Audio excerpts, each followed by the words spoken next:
Bonjour et bienvenue au Régional, votre émission d'information régionale de la vallée du Richelieu. On débute aujourd'hui en vous présentant les actualités et informations que nous avons retenues pour la région, suivi d'un reportage avec notre journaliste Marie-Ève Brisebois sur la 41e édition d'Opération Nez Rouge dans la vallée du Richelieu.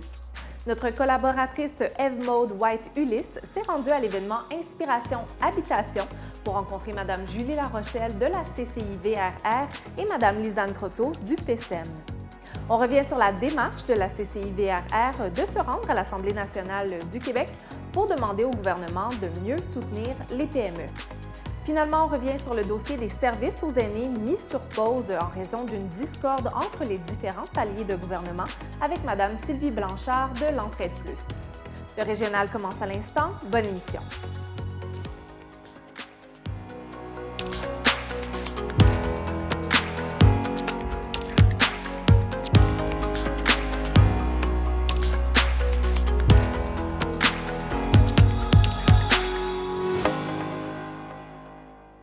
Voici les actualités et informations que nous avons retenues pour la région cette semaine. La Ville de Belleuil, en partenariat avec la Société d'habitation du Québec, annonce l'agrandissement du territoire d'application pour le programme 2024-2025 de Rénovation Québec, permettant ainsi aux citoyens du secteur d'obtenir une aide financière pour la rénovation de leurs bâtiments résidentiels. L'objectif principal du volet rénovation résidentielle est de revitaliser certains secteurs identifiés, tout en améliorant l'état des logements et la qualité générale des bâtiments. Grâce à ce programme, les propriétés peuvent bénéficier d'un soutien financier pour rendre leurs bâtiments conformes aux normes de construction, valoriser leurs biens ou effectuer des réparations nécessaires. Pour être admissibles, les travaux doivent présenter une défectuosité majeure. Les propriétaires peuvent bénéficier d'une aide financière équivalente à 50 des coûts admissibles jusqu'à un maximum de 15 000 par logement ou 50 000 pour les immeubles multilogements. Le programme d'aide financière pour les maisons lézardées continue quant à lui à s'appliquer sur l'ensemble du territoire de la Ville de Belleuil. Les propriétaires ont jusqu'au 1er mars 2025 pour soumettre leur demande à la Direction de l'urbanisme. Les formulaires nécessaires sont disponibles sur le site de la Ville. La Ville de Mont-Saint-Hilaire invite ses citoyens à participer à la grande semaine des tout-petits qui se tiendra du 18 novembre au 24. Célébrée partout au Québec, la grande semaine des tout-petits a pour objectif de sensibiliser l'ensemble de la collectivité à l'importance des enfants d'âge préscolaire dans la société en valorisant les bonnes pratiques parentales qui permettent aux enfants d'arriver fin prêts pour leur arrivée à l'école. Ainsi, du 22 au 24 novembre prochain, Mont-Saint-Hilaire a préparé une programmation diversifiée et intergénérationnelle. Vous pourrez ainsi participer aux activités libres en famille ou encore au patinage libre à l'Arena. Vous pourrez également faire un tour à la bibliothèque pour découvrir les nombreux jeux dans l'espace d'apprentissage autonome. Dans le cadre de l'élaboration du plan directeur régional de mobilité active, la MRC-VR invite la population qui réside sur son territoire à participer à une consultation publique sous la forme d'un sondage en ligne. Ce document a pour objectif de promouvoir la mobilité active en adoptant une vision élargie, englobant non seulement le vélo, mais également la marche, la trottinette, le patin à roues alignées et d'autres modes de déplacement doux. La MRC-VR souhaite offrir aux usagers un réseau inclusif et accessible à tous. Les personnes intéressées à participer au sondage ont jusqu'à la fin du mois de novembre pour remplir un questionnaire d'une durée approximative de 8 minutes. Tous les détails sont disponibles sur le site de la MRC-VR. C'était vos actualités TVR 9.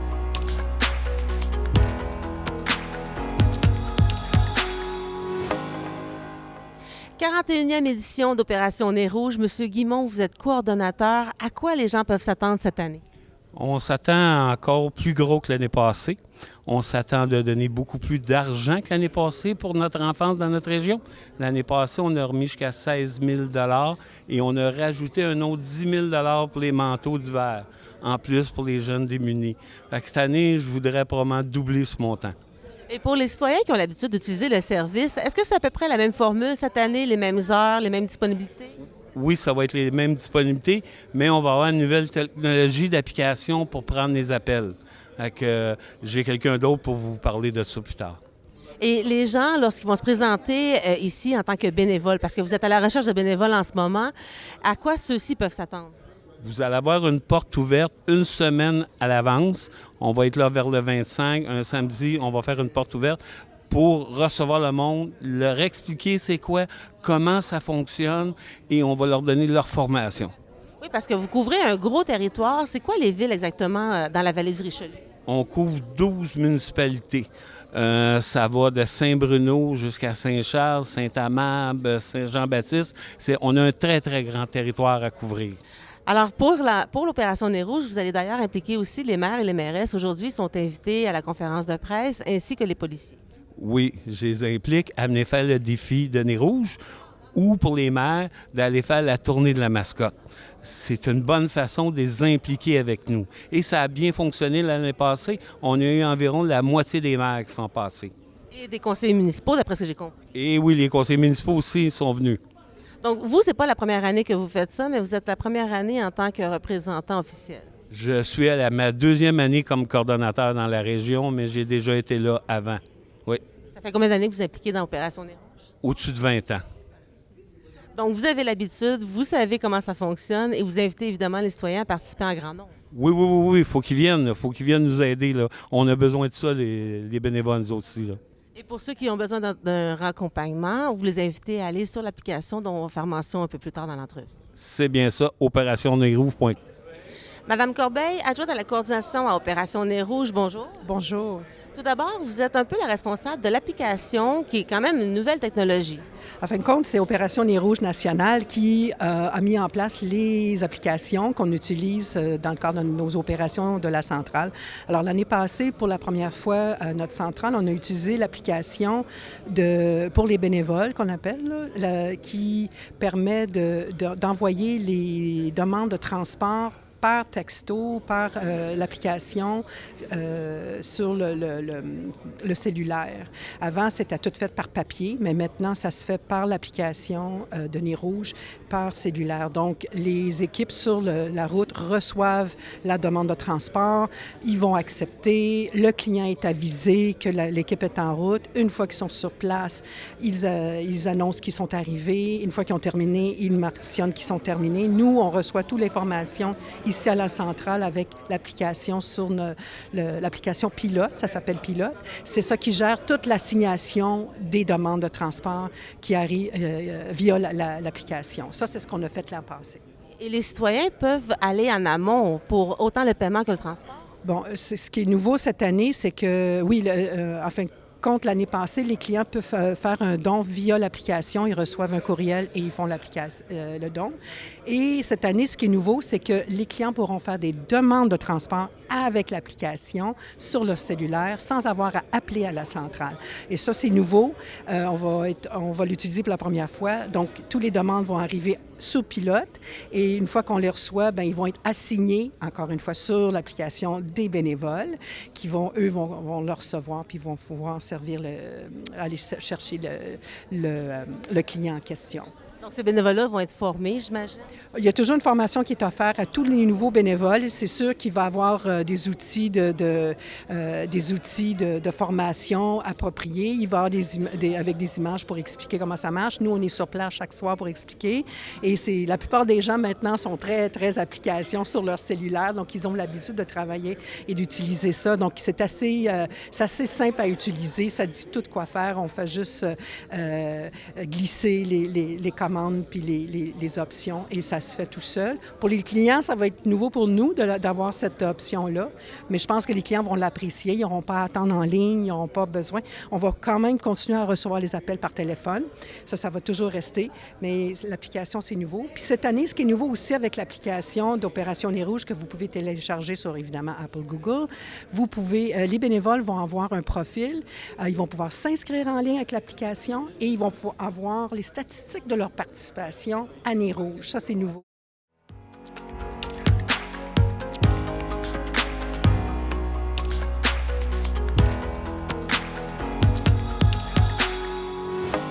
Nous sommes à l'événement Inspiration Habitation, événement organisé par la CCI-VRR en collaboration avec le PCEM pour discuter des enjeux entourant l'habitation. Puis on est bien fiers de réunir ici les acteurs clés pour un dialogue nécessaire et inspirant sur des enjeux de l'habitation dans notre belle région. Ce sera l'occasion d'un beau maillage entre les organismes communautaires et les entreprises privées, ça me touche beaucoup. Je suis vraiment fière de ça, puis on devrait tous être fiers d'ailleurs de ça. Je suis avec la directrice du PSEM, le pôle de l'entrepreneuriat collectif de l'Est de la Montérégie. Bonjour, Lisanne Croteau. Bonjour. Donc, en quoi co-organiser en fait un événement comme aujourd'hui est important pour le PSEM? Bien, c'est important parce qu'on a la possibilité, enfin, de ne pas seulement se parler entre entreprises économie sociale, mais d'aller aussi discuter avec les entreprises privées et puis tout le public. Donc, c'est vraiment une super occasion. C'est quoi exactement l'arrière de l'organisation d'un événement comme aujourd'hui? Bien, en fait, c'était une première collaboration entre la Chambre de commerce et le PSEM. Donc, ça nous a permis de découvrir l'organisation à travers ça, pouvoir se diviser en nos forces, puis atteindre une variété de publics qu'on puisse rassembler autour d'un enjeu vraiment important sur le territoire. Donc, comment vous avez choisi exactement le panel d'aujourd'hui qui vont discuter d'enjeux d'habitation? Bien, on a un panel dans le fond qui représente le public, plus les entreprises privées et aussi le collectif. Donc, ça nous permet d'avoir vraiment les trois sphères, les trois visions avant d'aller justement les rallier ensuite dans une activité dans l'après-midi. Donc, ça va nous permettre vraiment de pousser plus loin, je pense, la réflexion. C'est quoi exactement l'objectif de la journée pour vous? Bien, c'est de créer justement cette rencontre-là des trois piliers économiques. On a l'habitude peut-être de travailler plus en silo sur les enjeux qu'on rencontre sur le terrain. Ce qui est plus normal, on a l'habitude de travailler avec les mêmes acteurs. Alors là, c'est de défaire ces murs-là, d'amorcer la discussion, je dirais, sur l'habitation, voir c'est quoi les enjeux de tous, puis apprendre à se comprendre, à se connaître, puis voir comment on peut passer outre ça. Donc, dans le fond, si je comprends bien, c'est peut-être le début de collaboration future sur le long terme. Bien, c'est vraiment le désir de la journée. Donc, on n'est pas nécessairement dans des actions très concrètes à la fin de la journée. C'est vraiment une amorce pour pousser plus loin et faciliter la collaboration par la suite. C'est quoi la mission première du PSEM? Nous, c'est de faire le développement et la promotion de l'entrepreneuriat collectif dans l'ensemble de l'Est de la Montérégie. Donc, on soutient les entreprises, on aide à l'émergence des nouvelles entreprises aussi. On s'assure d'avoir un écosystème de soutien fort en économie sociale sur l'ensemble du territoire. Comment vous prévoyez aider les enjeux en habitation? On est beaucoup là jusqu'à maintenant dans le développement des modèles d'affaires, aider à l'idéation, participer au remue-ménage, justement, un peu comme aujourd'hui, là, de réfléchir vers où on veut aller, quel projet, dans le fond, pourrait se développer pour répondre aux enjeux de chacun des territoires et des spécificités. Donc aujourd'hui, je suis avec la présidente de la CCI-VRR, Julie de la Rochelle. Bonjour, Madame de la Rochelle. Pourquoi c'est important aujourd'hui d'avoir une journée qui parle de l'habitation et des enjeux? En fait, on trouvait ça vraiment hyper important parce que, et je vais dire, de mobiliser autant le public, le privé que le communautaire pour que tout le monde ensemble, on en parle et qu'on fasse éclater littéralement les cloisons qui nous séparent, qu'on travaille collectivement à préparer le futur. Mais le futur rapproché, parce que tout bouge vite au règne d'aujourd'hui, mais ici encore plus, parce qu'on accueille, on n'est pas sans le savoir, Nordvolt sur notre territoire. Et ça implique il va falloir bouger rapidement et efficacement, mais pas le faire dans la précipitation, le faire avec une vision. Et c'est pour ça que nous, on jugeait vraiment important de s'associer avec le PSEM et inviter les élus de la région pour qu'on puisse collectivement penser, mais penser intelligemment en mettant l'humain au cœur de nos réflexions, au cœur de nos décisions. Donc, penser dans l'urgence, oui, parce qu'il y a quand même un enjeu de temps, mais penser intelligemment et penser humainement. C'est quoi exactement vos attentes suite à cette journée aujourd'hui? Bien, ce qu'on aimerait à la fin de cette journée-ci, c'est d'avoir insufflé une inspiration à toutes les parties prenantes, à tous les gens qui ont participé, mais également transmettre ce message-là et vraiment faire en sorte que ça percole à travers toutes les décisions qui vont être prises au niveau justement de l'habitation, du logement durable dans la région. On veut inspirer, d'où le nom Inspiration Habitation. Merci beaucoup, Madame La Rochelle. Bienvenue.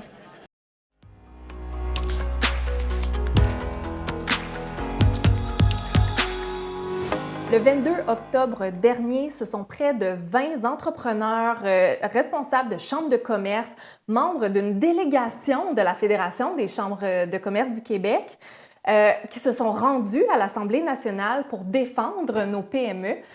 Madame Julia Rochelle, vous êtes présidente directrice générale de la CCI-VRR. Vous faisiez partie de cette délégation.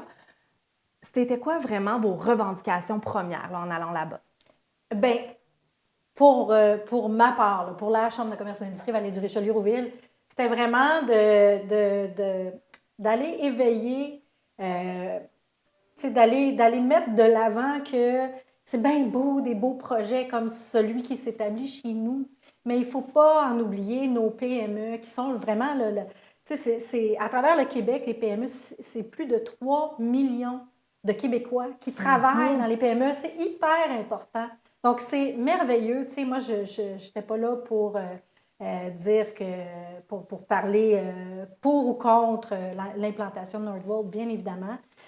C'est un autre sujet, c'est un autre débat, mais pour dire que c'est le fun qu'il y ait des beaux projets comme ça qui déploient leurs ailes sur notre territoire, mais il ne faut pas oublier que ce qui fait que le Québec est le Québec d'aujourd'hui, bien, ce sont les PME.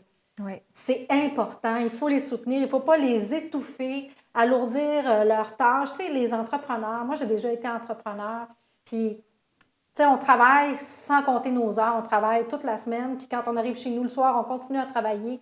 Puis la fin de semaine, bien souvent, on s'en rajoute une couche à remplir tous les formulaires, toutes les exigences, et c'est de plus en plus lourd.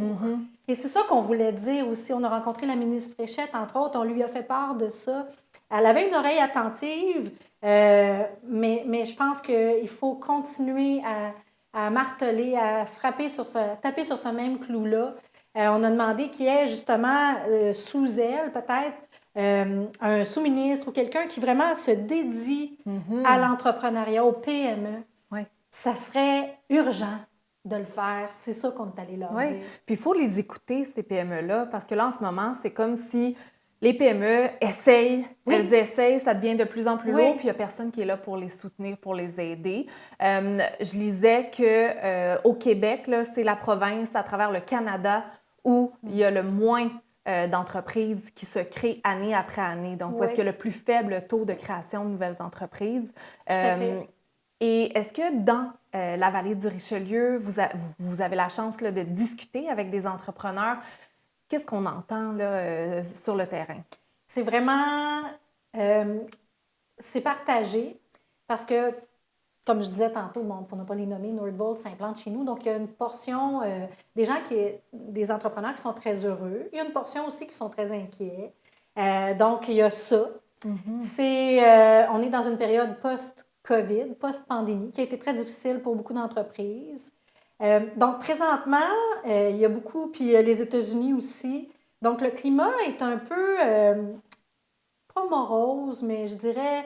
Incertain. Incertain, puis on sent que les entrepreneurs sont fatigués. Il y a des enjeux de santé mentale. C'est difficile présentement de garder le cap, de garder le moral. Il y en a qui vont très bien, là, on va se le dire. Il y en a qui vont, puis qui sont créatifs, puis qui ont réussi à tirer leur épingle du jeu, mais on entend vraiment de plus en plus parler de ça, de ces enjeux-là. Puis il ne faut pas les mettre de côté. C'est hyper important.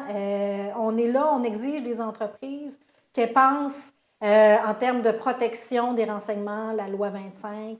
On en rajoute une couche, il faut qu'on se prémunisse contre. Même chose, la CNSST, les employeurs sont de plus en plus pointés du doigt. On leur demande vraiment de plus en plus, ils sont vraiment de plus en plus responsabilisés.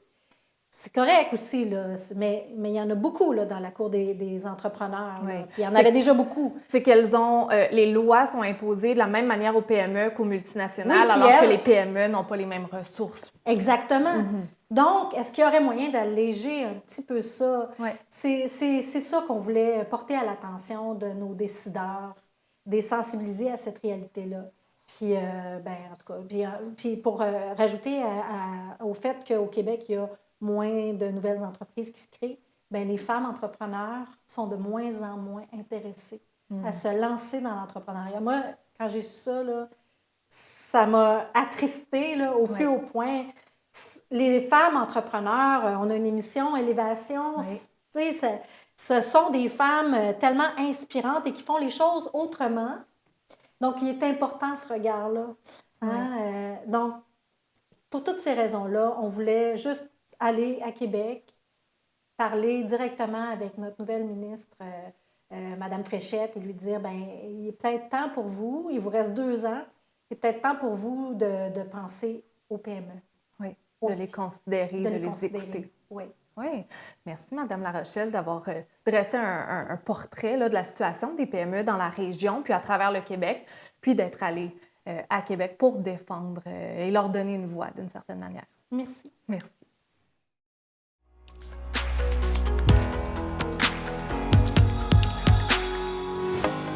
Notre collaboratrice Eve-Maude White-Ulysse a discuté avec Mme Sylvie Blanchard, directrice générale de l'Entraide Plus, pour faire une mise à jour dans le dossier d'une subvention qui a été accordée à son organisme puis retirée. Au moment où on se parle, Mme Blanchard n'a toujours pas de réponse du côté des 2 paliers de gouvernement. Et là là, c'est toujours le statu quo. Je peux vous dire que là, en ce moment, moi je suis fâchée. Je suis un petit peu tannée de voir les guerres d'ego qui se passent entre les 2 paliers de gouvernement parce que le litige, on n'en entend même plus parler. Moi, je suis en contact avec les 2 paliers de gouvernement, dont avec le bureau de M. Jean-François Roberge, qui est situé à Chambly. On a une très bonne collaboration habituellement, sauf que ce dossier-là, fouille-moi pourquoi, ça avance pas. Ce qu'on me dit du côté du provincial, c'est que le fédéral, c'est lettre morte en ce moment. Ça ne se communique plus. Et du côté du fédéral, parce que, et oui, je suis en contact avec M. McKinnon, qui est le ministre des Aînés et du Travail pour le Canada. Il a très bien répondu. Il nous souhaite que ça va bien aller. Il m'a expliqué qu'il y avait un litige avec la loi M30. Ce que je lui ai dit, j'ai dit, je suis très au courant du litige avec la loi M30. Moi, je suis un petit peu tannée là-dedans. Là. Je commence à être drôlement fâchée parce qu'on dirait que ni un ni l'autre veut travailler pour le bien-être des personnes âgées. Parce qu'il faut se le dire, ce projet-là, Bien vieillir chez soi, c'est vraiment pour offrir des menus travaux à domicile pour les aînés. Et il y a une loi au Québec qui prône le bien vieillir chez soi, mais ça porte un autre nom. Et il y a une loi, maintenant, il y a un programme au fédéral qui offrait ce projet-là pour bien vieillir chez soi. Puis on dirait que, quand même qu'ils disent que c'est supposé se connecter, toutes ces choses-là, les bottines ne suivent pas les babines. Et là, je suis tannée, parce que là, laissez descendre l'argent là, aux organismes, parce que savez-vous quoi? Il y en a eu 10 projets au Québec qui ont été acceptés. Et là-dessus, il y en a 7 des organismes qui ont décidé de continuer, parce que ça a été long avant qu'on ait une réponse, de continuer avec les projets. Et puis, pouf, tout s'est arrêté au mois de mai. Et là, on a de la difficulté à avoir de l'information. Les 2 paliers de gouvernement n'arrivent pas à s'entendre. Et moi, je vous le dis, c'est vraiment fâchant de mettre les aînés en otage en ce moment. Là, c'est eux qui pâtissent le plus.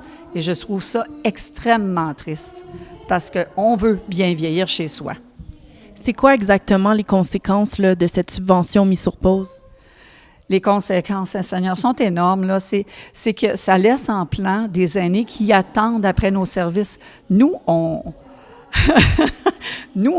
développe des services pour une population vieillissante. Et savez-vous quoi? La population a vieilli et a vieilli rapidement. Donc, on doit mettre en place des choses maintenant pour que plus tard, toi, moi ou les autres personnes qui nous écoutent aient accès à ces services-là. Parce que ce projet-là, il nous tient à cœur et il va être très utile pour les aînés.